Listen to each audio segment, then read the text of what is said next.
Bismillahirrahmanirrahim. In this session, we will be interpreting results which are obtained using one-way ANOVA.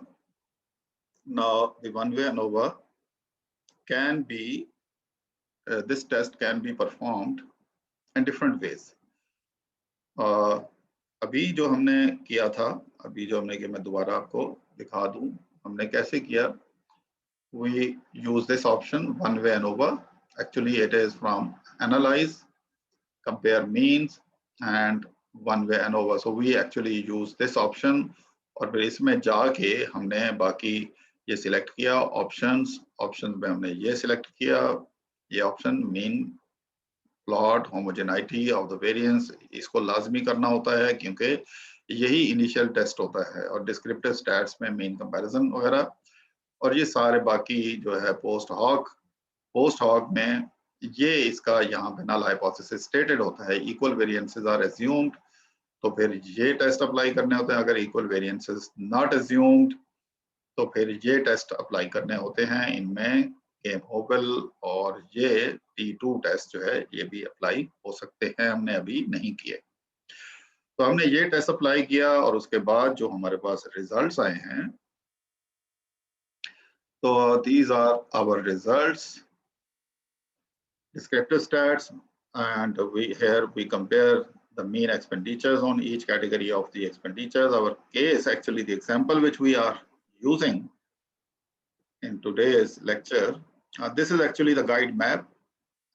ANOVA test में आप कोई यानी equal variance या not equal variance यानी homoscedasticity और हेटेरोस्केडास्टिसिटी की assumption आप कैसे जब assume करते हैं तो फिर कैसे follow करना होता है इस पाथ को. तो सबसे पहले लेविन टेस्ट होता है जो बताता है, जैसा कि ये हमारे आउटपुट के अंदर ये लेविन टेस्ट के रिजल्ट है, ये यहाँ पे लेविन स्टैटिस्टिक लिखा हुआ है. तो ये सिग्निफिकेंट है, इसका मतलब है हेटेरोस्केडास्टिसिटी तो है. तो इस लिहाजा हमें इधर आना चाहिए था, गेम्स होवल वगैरह ये टेस्ट हमें अप्लाई करने चाहिए थे. लेकिन समझाने के लिए मैंने आपको बताया कि अगर probability if it comes out to be greater than 5, हमारी इधर प्रोबेबिलिटी जो है वो लेस देन 5% है, विच इज सिग्निफिकेंट, यानी हेटेरोस्केडास्टिसिटी एक्चुअली इज ऑब्जर्व्ड. तो जब ऐसा हो तो फिर हमें ये लगाना चाहिए, लेकिन मैंने क्योंकि आपको समझाना था तो इसलिए ये मैंने टके टेस्ट आपको लगा के दिखाया. उसके बाद फिर ये स्टेप्स हैं जो हमने फॉलो किए. यानी पोस्ट ऑफ टेस्ट कब हम अप्लाई करते हैं, जब हमें एफ टेस्ट से एनोवा टेस्ट से एफ स्टैटिस्टिक की वैल्यू हमें ग्रीन सिग्नल दे दे कि देयर इज सिग्निफिकेंट डिफरेंस. लेकिन ये सिग्निफिकेंट डिफरेंस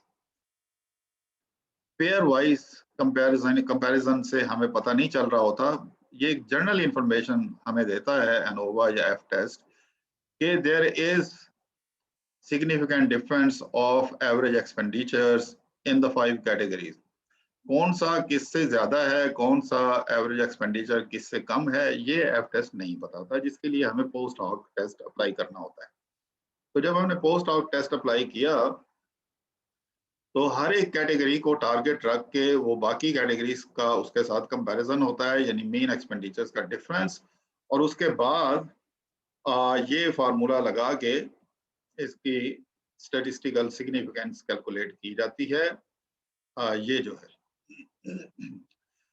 पोस्ट हॉक में difference of the mean expenditures divided by this, और फिर इसके जो डिस्ट्रीब्यूशन टेबल है, जैसे टी टेस्ट के लिए 2 से एफ टेस्ट के लिए हमने रूल ऑफ थंब 4, लेकिन डिस्ट्रीब्यूशन टेबल से कैलकुलेट करना चाहिए, कंपैरिजन करना चाहिए, वो ज़्यादा बेहतर है.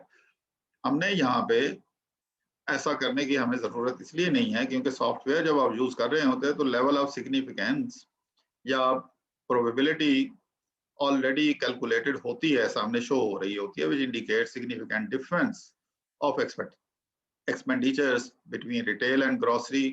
इसी तरह जहां जहां ये लेस देन 5% है वहां significant difference between travel and grocery and so on. इसी तरह रिटेल का तकरीबन हर एक के साथ सिग्निफिकेंट डिफरेंस है. इसका मतलब है रिटेलिंग के ऊपर जो एवरेज एक्सपेंडिचर्स हैं they are significantly different from the average expenditures on grocery, entertainment, travel, and other, and so on.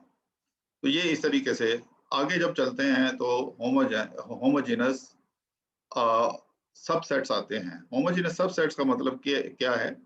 ये ऐसे सबसेट्स, ऐसी कैटेगरीज को अलग करके बता देता है कि जिनके दरमियान कोई सिग्निफिकेंट डिफरेंस ना हो।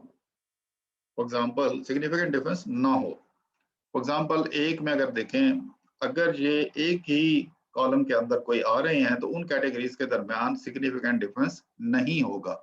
जैसे ग्रोसरी और एंटरटेनमेंट, ये एक ही कैटेगरी में आ रहे हैं, एक ही कॉलम में आ रहे हैं। इसी तरह ये आप देखें ट्रैवल और अदर के सामने है, ये भी एक ही कॉलम के अंदर आ रहे हैं, तो इनके दरमियान भी कोई सिग्निफिकेंट डिफरेंस हमें नहीं मिल सका।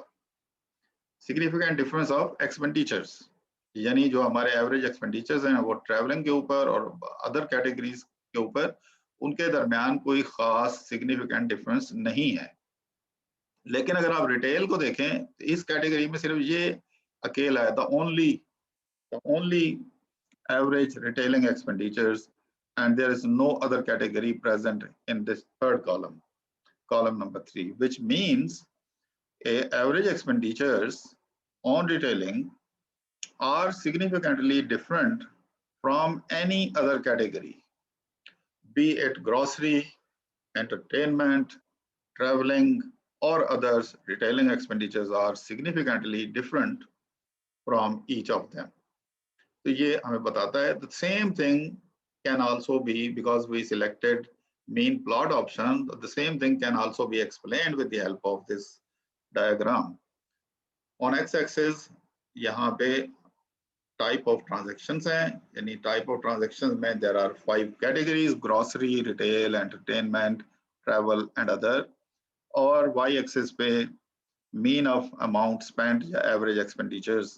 तो इसमें आप देखें these two dots are not significantly different from each other, but there is only one dot, ये जो है, which is against retail.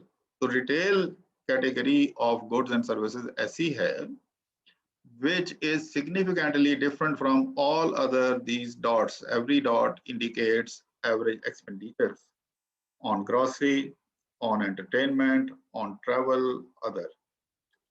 बाकी में कोई इतना difference हमें जो रिटेलिंग है उसका एक सिग्निफिकेंट डिफरेंस नजर आ रहा है। Okay, so this is one method of applying or performing one-way ANOVA test. There is another method